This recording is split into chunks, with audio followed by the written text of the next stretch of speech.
Hello, this is another cleaning and restoration video, and we're going to use another new product.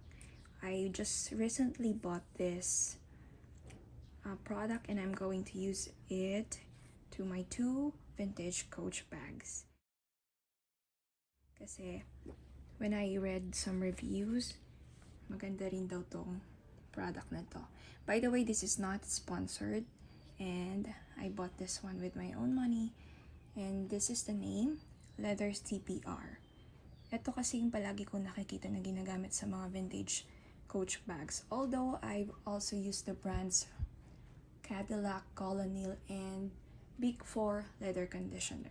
So ito, first time pa lang natin gagamitin. And we have two vintage Coach bags here. This is a duffel bag. Yan.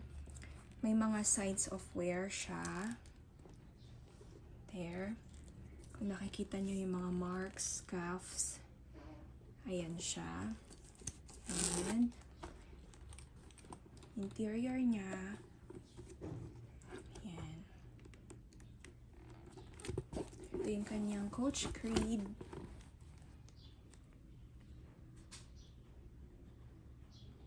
So this is made in Hungary.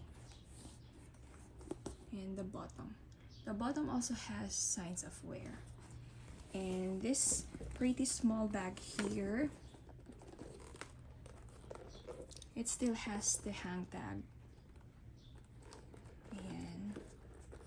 So check natin kung ano yung effect ng leather CPR sa dalawang bag. Ito yung mga condition ng bags na to. The Coach Creed of this one is found here sa loob. This is made in the United States. Ayan siya. So, yan yung condition niya. Bago natin siya lilinisan at i-condition palalo gamit tong new product natin. So, yan. Ang sabi dito sa bagong product na to, hindi daw tayo gagamit ng cloth. So, sponge ang gamit natin ngayon. Ayan, yung ganito. Para yung amount ng product, hindi siya mapunta dun sa cloth. Sayang naman. So, directly na lang din natin ilagay dito sa mga bag. Ayan. Tapos, ibababad natin ng 1 to 2 minutes. And then, tsaka natin siya i-rub.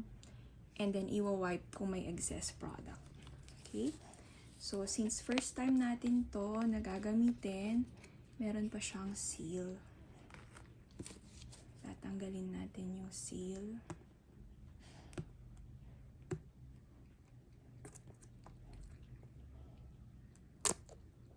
Oh, sayang. Gagamitin din natin yung... Wow. Ang laki niya, no? 510 grams pala to.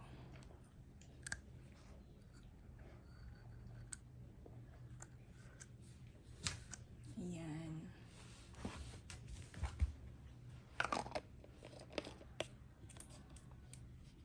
Okay. So, ang una nating i-condition yung maliit na bag.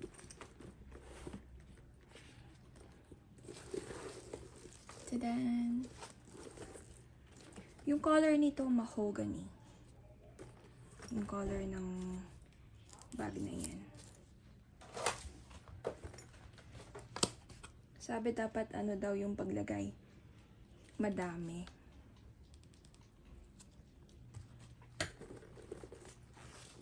So, okay.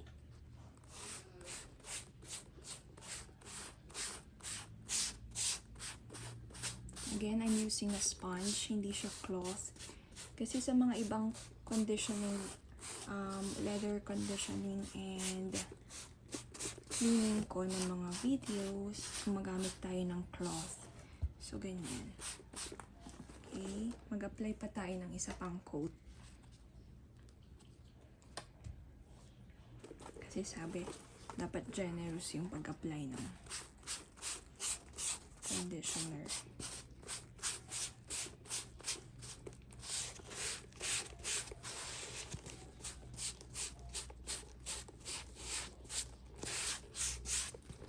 lang natin. Hayaan natin ma-absorb ng leather yung conditioner. Mamaya pa natin siya ibabuff after 1 to 2 minutes. So, ganito lang ang gagawin natin. Repeat process lang.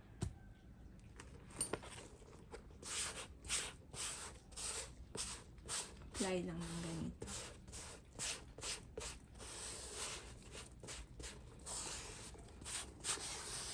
Fast forward ko lang yung video para ma-applyan natin yung small bag and at the same time yung big. Time lapse lang natin.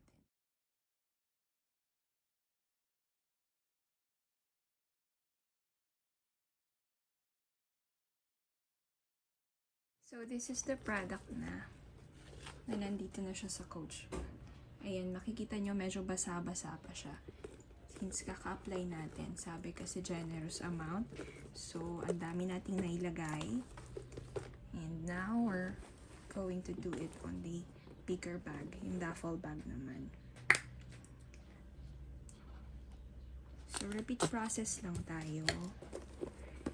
I-wipe lang natin siya dito sa mismong bag. Ayan. Generous amount. Leave for 1 to 2 minutes and then buff. Then repeat as necessary. So again, ita-time lapse natin. Same process.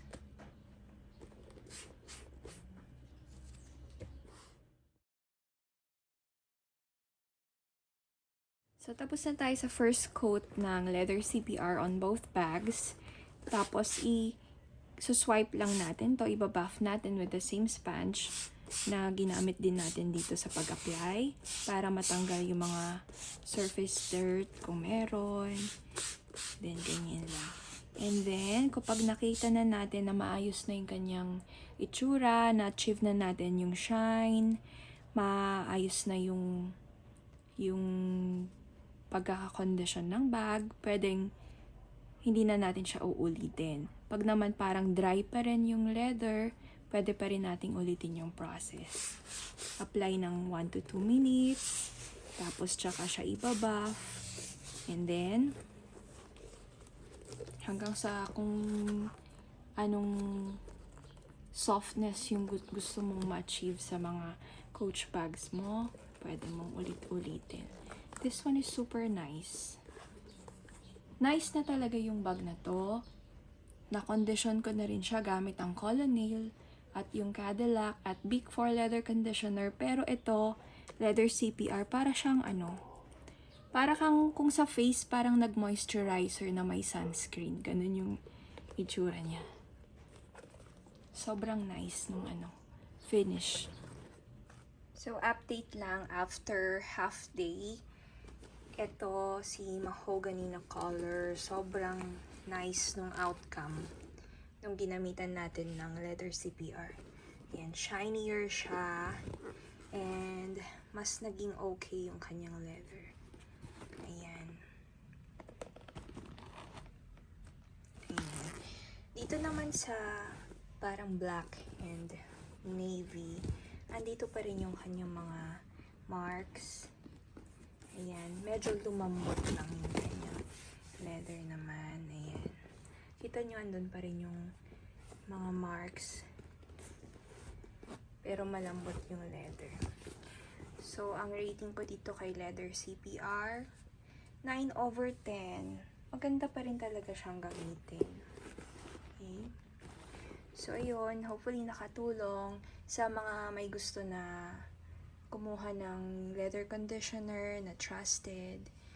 Ayan, pwede nyong i-consider din ito. Again, hindi siya sponsored post.